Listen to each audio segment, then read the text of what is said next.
ओम नमः शिवाय। प्रिय भक्तगण कहते हैं, भोलेनाथ कालों के काल महाकाल है। सच्चे मन और श्रद्धा से की गई भक्ति अकाल मृत्यु को भी टाल सकती है। भगवान भोलेनाथ की इस कथा को सुनने मात्र से सारी मनोकामनाएं पूर्ण हो जाती हैं। इसलिए इस कथा को आधा अधूरा न छोड़ें। अगर भगवान भोलेनाथ के सच्चे भक्त हैं, तो इस कथा को पूर्ण रूप से श्रवण करें। प्राचीन काल में एक धनी व्यक्ति था, जिसके पास सभी प्रकार की धन दौलत एवं शोहरत थी। लेकिन दुर्भाग्य यह था कि उस व्यक्ति की कोई संतान न थी। इस बात का दुख उसे हमेशा सताता था। लेकिन वह और उसकी पत्नी दोनों शिव भक्त थे। दोनों ही भगवान शिव की आराधना में सोमवार को व्रत रखने लगे। उनकी सच्ची भक्ति को देखकर मां पार्वती ने शिव भगवान से उन दोनों दंपति की सूनी गोद को भरने का आग्रह किया। परिणाम स्वरूप शिव के आशीर्वाद से उनके घर में पुत्र ने जन्म लिया।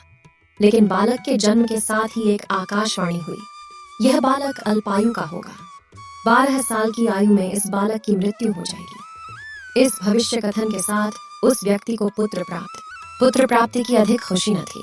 उसने अपने बालक का नाम अमर रखा। जैसे जैसे अमर थोड़ा बड़ा हुआ, उस धनी व्यक्ति ने उसको शिक्षा के लिए काशी भेजना उचित समझा। उसने अपने साले को अमर के साथ काशी भेजने का निश्चय किया। अमर अपने मामा जी के साथ काशी की ओर चल दिए। रास्ते में उन्होंने जहां जहां विश्राम किया, वहां वहां उन्होंने ब्राह्मणों को दान दक्षिणा दी।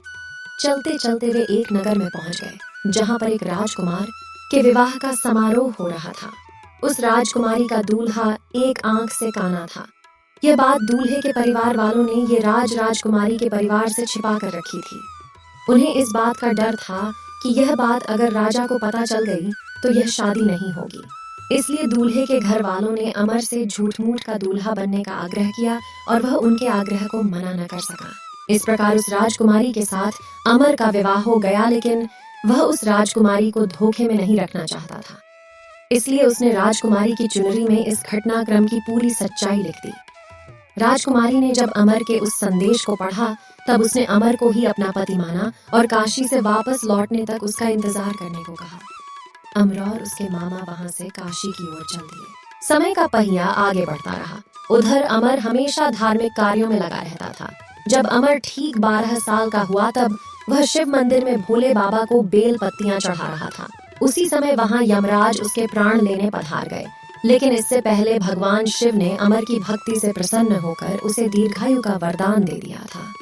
परिणाम स्वरूप यमराज को खाली हाथ लौटना पड़ा। बाद में अमर काशी से शिक्षा प्राप्त करके अपनी पत्नी राजकुमारी के साथ घर लौटा। भगवान भोलेनाथ ने जैसे अमर को दीर्घायु प्रदान की, वैसे ही हम सबको भी प्रदान करें। यही मनोकामना के साथ ये कहानी संपन्न हुई। हर हर महादेव। अगर भगवान भोलेनाथ के सच्चे भक्त हैं, तो कमेंट में हर हर महादेव अवश्य लिखें और चैनल को प्लीज सब्सक्राइब कर लाइक करें और 3 बार ओम नमः शिवाय बोलकर आगे बढ़ें। धन्यवाद।